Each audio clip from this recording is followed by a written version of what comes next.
আনন্দ মেলায় প্রকাশিত জুন 20, 2021। অরিজিৎ ভট্টাচার্যের লেখা জয় সলমিরের পাগড়ি। গল্পটি কেমন লাগলো জানাতে, লাইক, বন্ধুদের সাথে শেয়ার করতে, আপনার মূল্যবান কমেন্ট করতে, চ্যানেলটিকে সাবস্ক্রিপশন এবং আপনার চ্যানেলের নোটিফিকেশন বেল আইকনটি দেখে নিতে অল করা আছে কিনা। যথাযথ নোটিফিকেশনগুলি পেতে শুধু শ্রোতা বন্ধু, ছোটদের শুভেচ্ছা অভিনন্দন, বড়দের শ্রদ্ধা প্রণাম জানিয়ে গল্প পাঠে আমি অজয় শুরু করছি অরিজিৎ ভট্টাচার্যের লেখা জয় সলমিরের পাগড়ি। সাধু বাবার চরণামৃত হাত পেতে নিল ঠিকই, কিন্তু সেটা মুখে দিতে পারল না মৃন্ময়।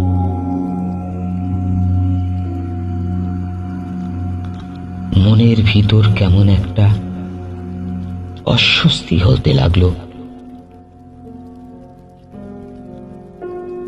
তার কোমরে খোঁচা মেরে বিভূতি ইশারা করল গড় হয়ে প্রণাম করার জন্য।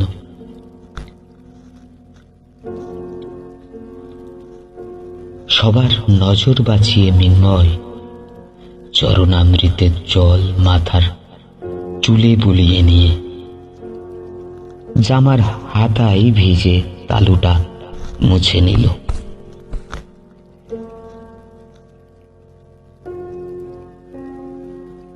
জিন্সের প্যান্টে গড় হয়ে প্রণাম করা বেশ অসুবিধাজনক, তবু এই মাস্তুতো দাদার খাতিরে সেটুকু মৃন্ময় করল।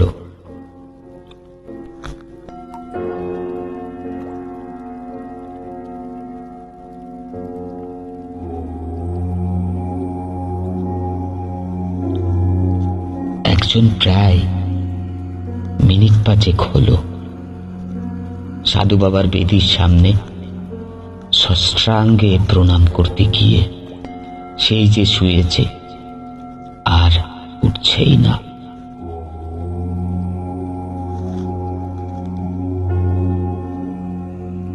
ওর প্রায় কানের কাছে মুখ এনে বিভূতি বলল, ওর ভাব হয়েছে, সেই জন্যই বাবার বেদিতে ষষ্ঠাঙ্গ করে না অনেকেই। এও এক রহস্য, বুঝলি?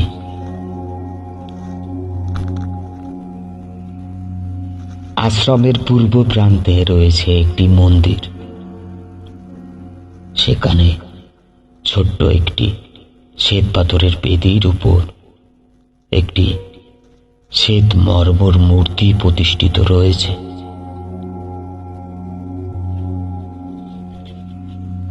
বেশ কিছুক্ষণ মৃন্ময় অপলক দৃষ্টিতে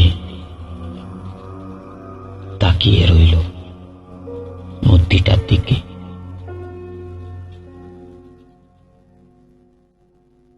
কি অপূর্ব কুশলী হাতের সৃষ্টি! যেন একজন সত্যিকারের মানুষই বসে আছেন। এই বুঝি কথা বলে উঠবেন।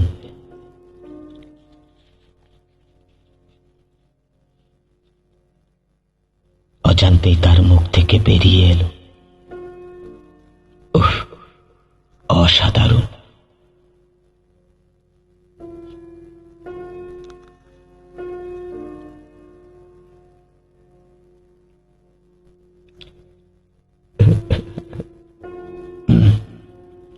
বিভূতি খুব খুব করে হাসল।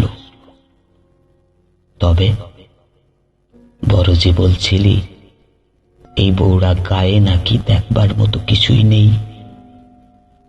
এই মূর্তি কে বানিয়েছে জানিস? প্রতাপের ঠাকুরদা। একটু চমকে উঠল মৃন্ময়।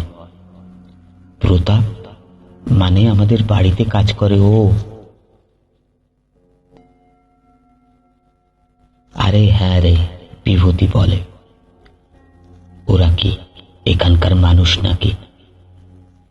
বড় বাবা ওদের এনেছিলেন সেই জয়সলমীর থেকে। তা প্রায় বছর 40 আগের ঘটনা।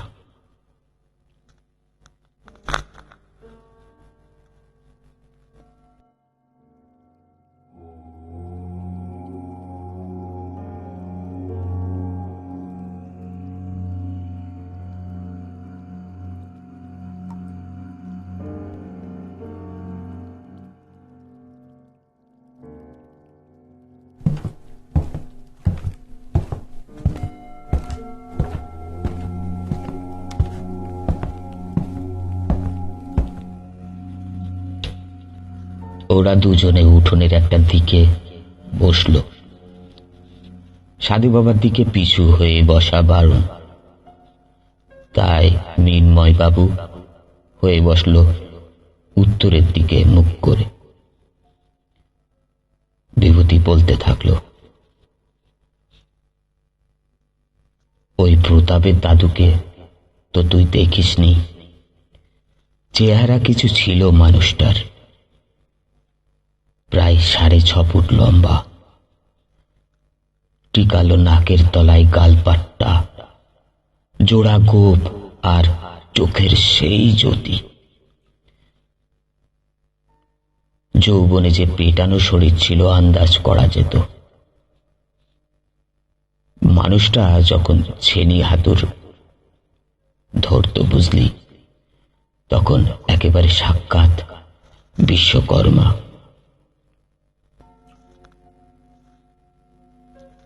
একবার এই সাধু বাবার আশ্রমে একটা দলছুল ডাকাত এসে ডেরা গেড়েছিল। তখন তো এত সেবক ছিল না, থানা পুলিশের রমরমা ছিল না। আমরা তখন ছোট, মনে নেই। তবে বাবা বলেন, লক্ষ্মণ মানে প্রতাপের দাদু সেই ডাকাতকে বেধড়ক মেরে তাকে কাঁধে তুলে প্রায় 4 মাইল হেঁটে সোনাচাকি থানায় বড়বাবুর হাতে সোদার করে আসে।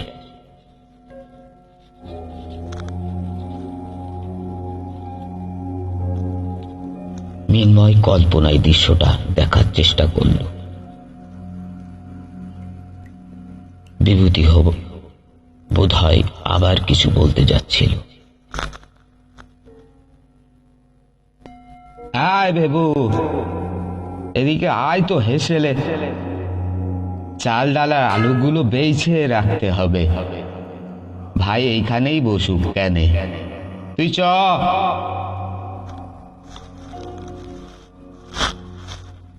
কাল সাধু বাবার আশ্রমে বিরাট বার্ষিক মহোৎসবের আয়োজন। বৌড়া, সোনাচাকি সহ আশপাশের আরো প্রায় 10টা গ্রাম থেকে মানুষ আসে প্রসাদের আশায়। বিভূতি হেসেলের দিকে রওনা হতেই মৃন্ময় উঠোনে পায়চারি করতে শুরু করল।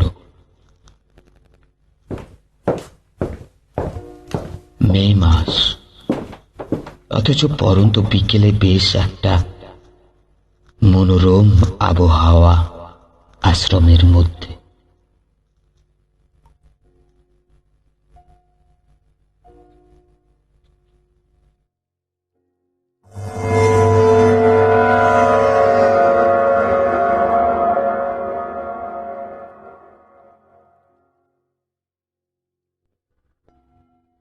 তা কি হে খোকা, শুনলাম তোমার নাকি গা পছন্দ নয়।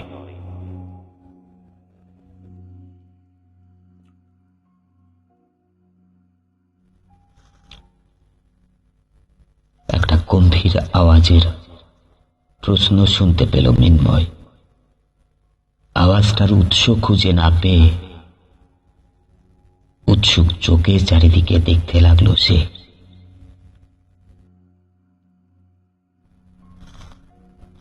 এদিক ওদিক কি দেখছিস রে ছোড়া? এখানে আয়।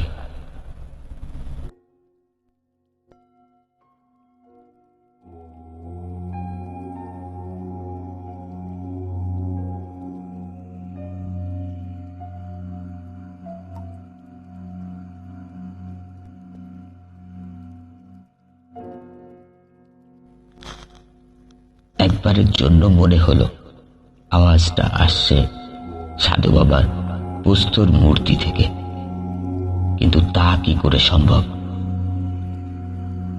কে ডাকছে ওকে?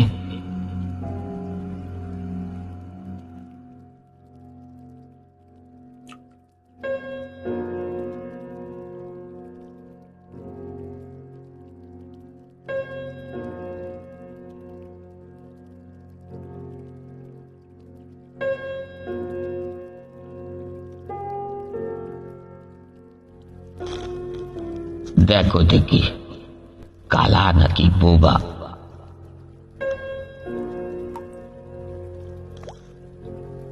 এইবার উৎসখানি বোঝা গেল। আসলে সাধু বাবার মূর্তির পেছনে একটা ঘর আছে,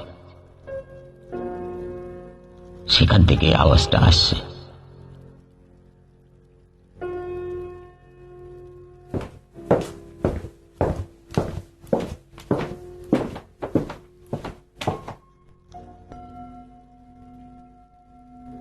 দ্রুত পায়ে ঘরের জানালার কাছে এগিয়ে গেল মিন্ময়। দেখল ঘরের প্রায় মাঝামাঝি এক দীর্ঘকায় অশীতিপর ব্যক্তি। পরনে তার সাদা পাঞ্জাবি ধুতি, আর মাথায় বিশাল একখানা পাগড়ি পরে দাঁড়িয়ে আছে। মিন্ময় বলল, মাফ করবেন, আসলে বাইরে থেকে ঘরের ভিতরটা দেখতে পাইনি, তাই বুঝতে পারছিলাম না। কিছু বলছিলেন?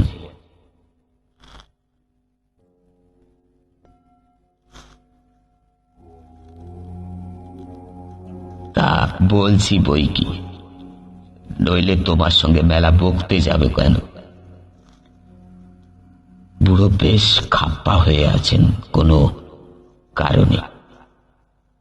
এবার একটু নিচু গলায় বললেন, কুলুপখানা খুলে দাও দেখি। মিন্ময় একটু ভাবনায় পড়ল, কুলুপ আবার কি জিনিস? বুড়োকে সে কথা জিজ্ঞাসা করতে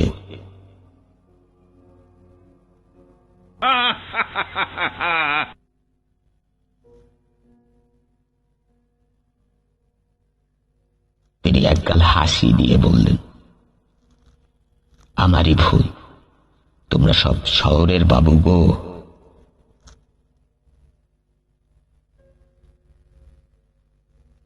দরজাটা খোলো দেখিনি, কুলুপে তালা ঝুলছে নাকি দেখো, নইলে এমনি খুলে দাও।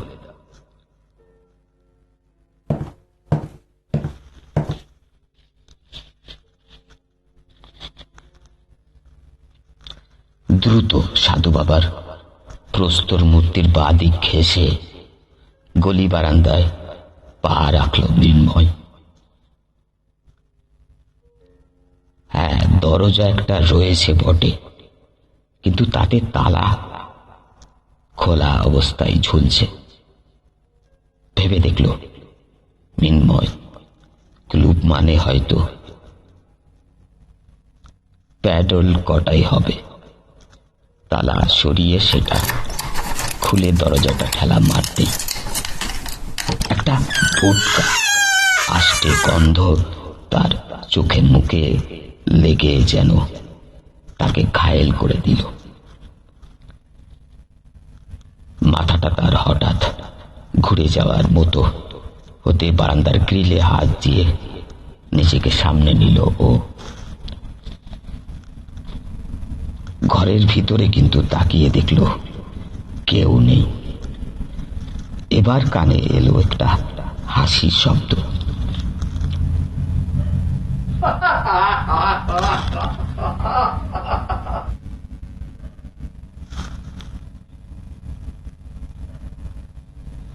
বাইরের উঠোন থেকে মূর্তির পাশে এসে দাঁড়াতেই দেখল সেই বুড়ো উঠোনের মাঝখানে কোমরে হাত দিয়ে তাকিয়ে আছে দূরে ডুবন্ত সূর্যের দিকে।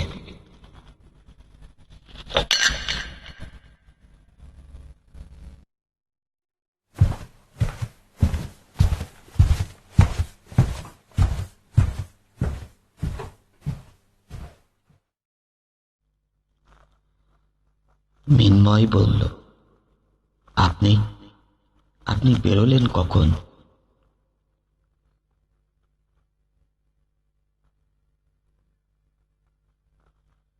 বুড়ো হেসে বলল, এটি হলো গিয়ে ভোজবাজি। তোমরা শহরে যাকে ম্যাজিক বলো। তা ভালো, ম্যাজিক যদি হয় তবে সে বেশ উঁচু দরে বলতে হয়। মিন্ময় বুড়োর পিছনে এসে বলল, ঘরের ভিতর কি করছিলেন? সেবকদের কেউ দেখেনি আপনাকে দরজা লাগানোর আগে? নাকি এইটাই আপনার ম্যাজিক?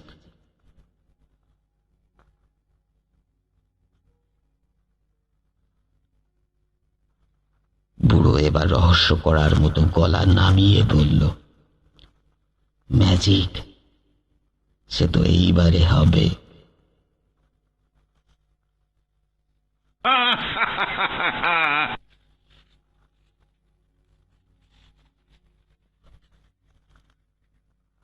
পরক্ষণেই মিন্ময়ের চোখের সামনে যা ঘটতে লাগলো তা অভূতপূর্ব। দীর্ঘ গায়ে পাঞ্জাবিওয়ালা পাগড়িওয়ালা বুড়োটা হাওয়ায় মিলিয়ে যেতে লাগলো ক্রমশ। এই দৃশ্য বর্ণনাটি মিন্ময়ের সর্বাঙ্গে কাঁটা দিয়ে উঠল। বুড়োটা পুরোপুরি মিলিয়ে যেতেই যেন ঝপ করে অন্ধকার নেমে এলো আশ্রমে।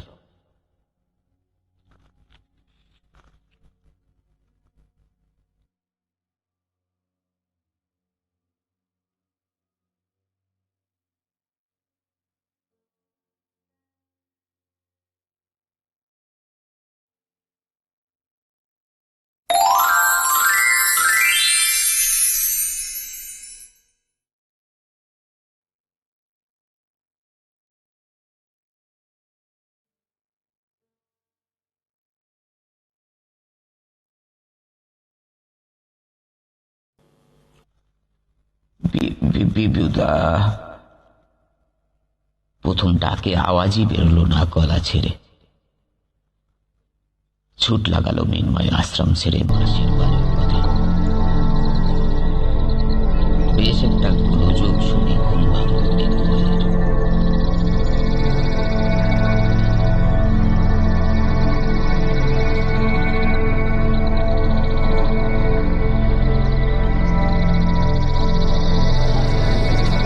দোতলার ঘর থেকে বেরোত মাসি বললেন, বিরাট কাণ্ড বুঝলি।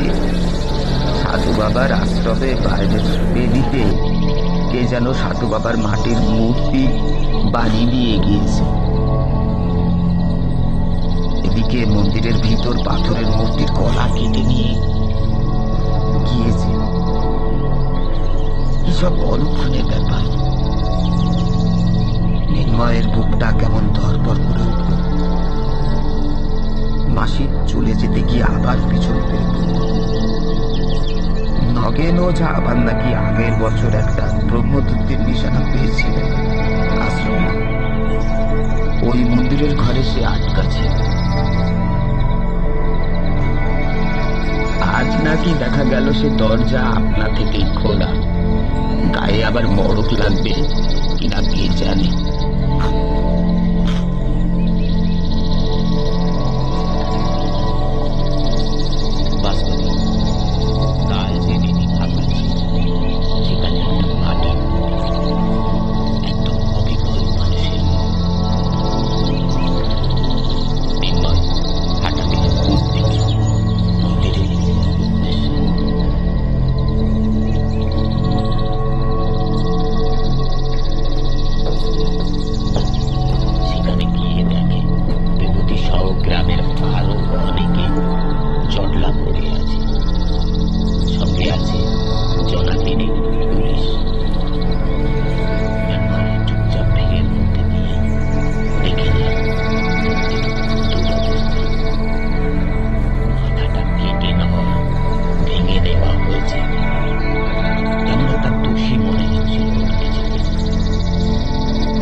হবে সত্যি ধর্মদত্ত, আর তাকে কোনোভাবে বেরিয়ে আসতে সাহায্য করে নির্ময় কি দারুণ বিপদে ফেলে দিল গ্রামবাসীদের। পিছু ফিরতেই চমকে উঠল দীর্ঘকায় সেই বুড়ো, মাথায় কালকের সেই লাল পাগড়িটা। ঠিক করে এসে বললেন, আর কেউ দেখছি, শুধু তুই দেখছিস না আমায়, কথা বলিসনি। মূর্তিকাটা কেমন হয়েছে, আশা? নির্ময় নির্বাক একবার বাদিকে তাকিয়ে পুলিশদের দেখে সামনে তাকাতে দিকে পুরো উধা।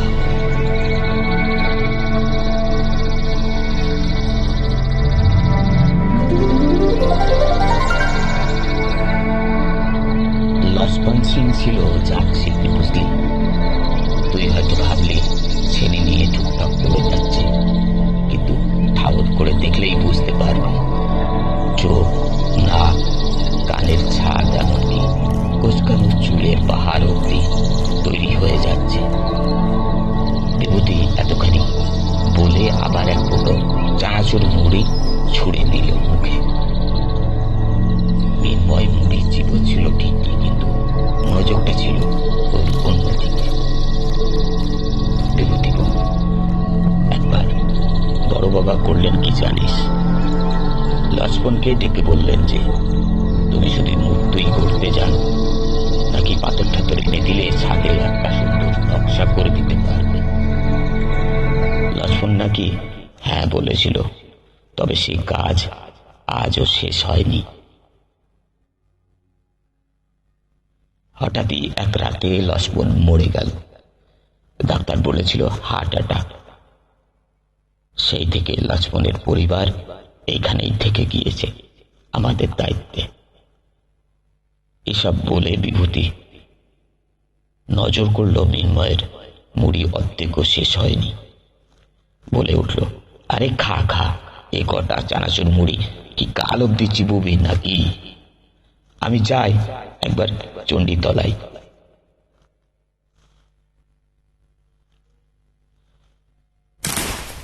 মৃন্ময় হু বলে চুপ করে গেল।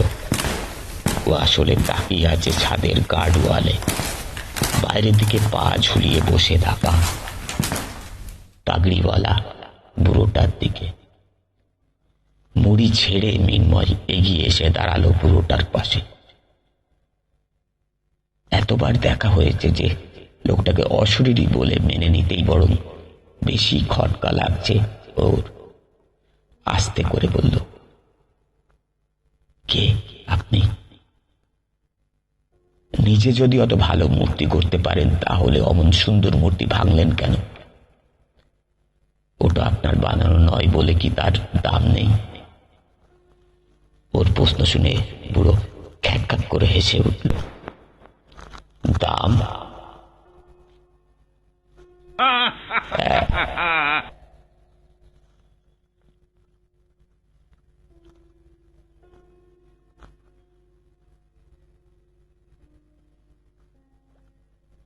এই বাড়ির দাওয়ায় একখানা তুলসী মন্দির আছে, দেখেছ নিশ্চয়ই।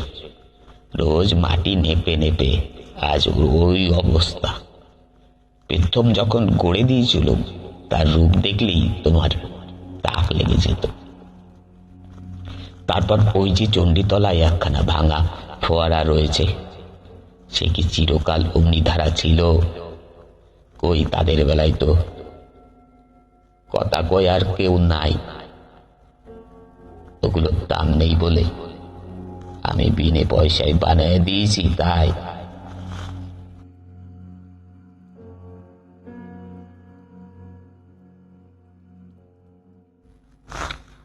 মৃন্ময় একটু ইতস্তত করে বলল, দেখুন, এরা আমার মাসির বাড়ি। এ গ্রামে প্রথম এসেছি, তাই কোথায় কি সেসব ঠিক। মাঝপথে বলে ওঠেন বুড়ো, তাই বলে জেনে নিতে রুখছে কে? আমি হলাম পঞ্চানন চক্রবর্তী, ওই যার নাম এসে থেকে শুনছ, ওই লক্ষ্মণ সিং আসার আগে গায়ের ছোট বড় সব জিনিসে আবার কারুকাজ পাওয়া যেত। গায়ের অগ্নিকোণ বোঝো? মিনময় চুপ। দক্ষিণ পূব দিক, তা ওই পানে হাঁটলে পড়ে একটা কুমোর পাড়া। সেটা এখনো আমার বাড়ি আছে। ভাবছো আমি চক্করতি হয়ে কুমোর পাড়ায় কেন? মিনময় ভাবেই না এত কথা। পঞ্চানন বলে চললেন, পাঠশালার পাঠ না ফুরোতে বাবা গেলেন। পুজো আচ্ছা করে দিন চলছিল। মাটির মূর্তি আর জিনিস গড়ার শখ ছিল, নেশার মতোই। তাও চলছিল, তবে কিনা গায়ের লোক অত বোঝে না। ওদের কাছে বাঘ, সিংহ, চিতে সব এক। সাধু বাবাই শুধু আমার গুণের কদর করেছেন। নিজে মুখে বলেছিলেন, পঞ্চা, মরে গেলে আমার সমাধি করে উপরে একখানা ত্রিশূল করে দিস বাপ। কথা রাখতে চেয়েছিলাম আমি, কিন্তু মোড়ল বাবু, মানে এই তোমাদের বড় বাবা, বললেন যে মাটির নয় পাথরের সমাধি হবে। কোত্থেকে তারপর এই লজপন এসে জুটল।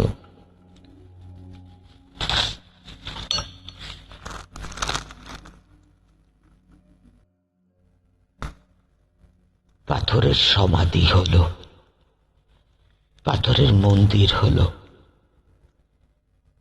খালি বেদিখানা রইল মাটির।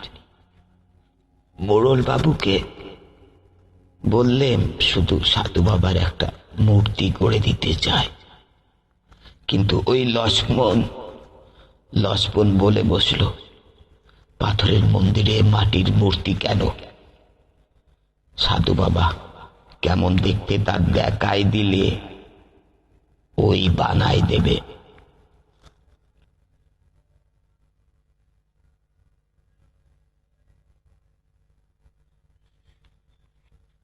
একটা নীরবতা চারিদিকে। মিনময় জিজ্ঞাসা করল, তারপর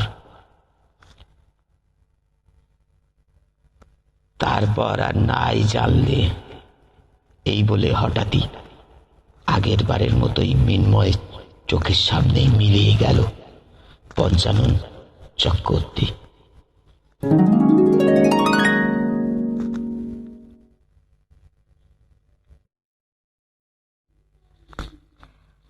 মাঠের মাঝখান দিয়ে চওড়া রাস্তা ধরে হেঁটে এসে হঠাৎই সেটা যেখানে ঢালাই রাস্তায় মিশে, সেখান থেকে কুমোর পাড়া শুরু।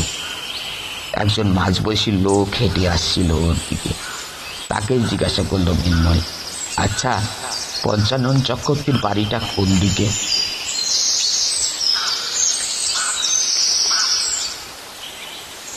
লোকটা একগাল হেসে বলল, একে কাকে চান? পঞ্চা চক্রবর্তী তো বহুকাল আগেই গত হয়েছেন। মিনময়ের কথা অবশ্যই অজানা নয়।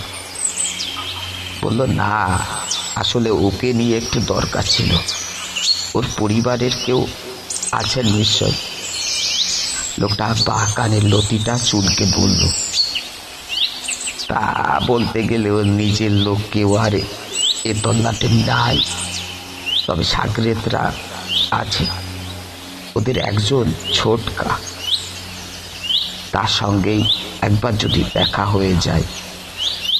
হ্যাঁ, হবে না কেন, আমার সঙ্গে আসেন। বাড়ি দেখিয়ে দিয়ে লোকটা চলে গেল। মিনময় ধীরে সুস্থে চারিদিক তাকিয়ে নিল।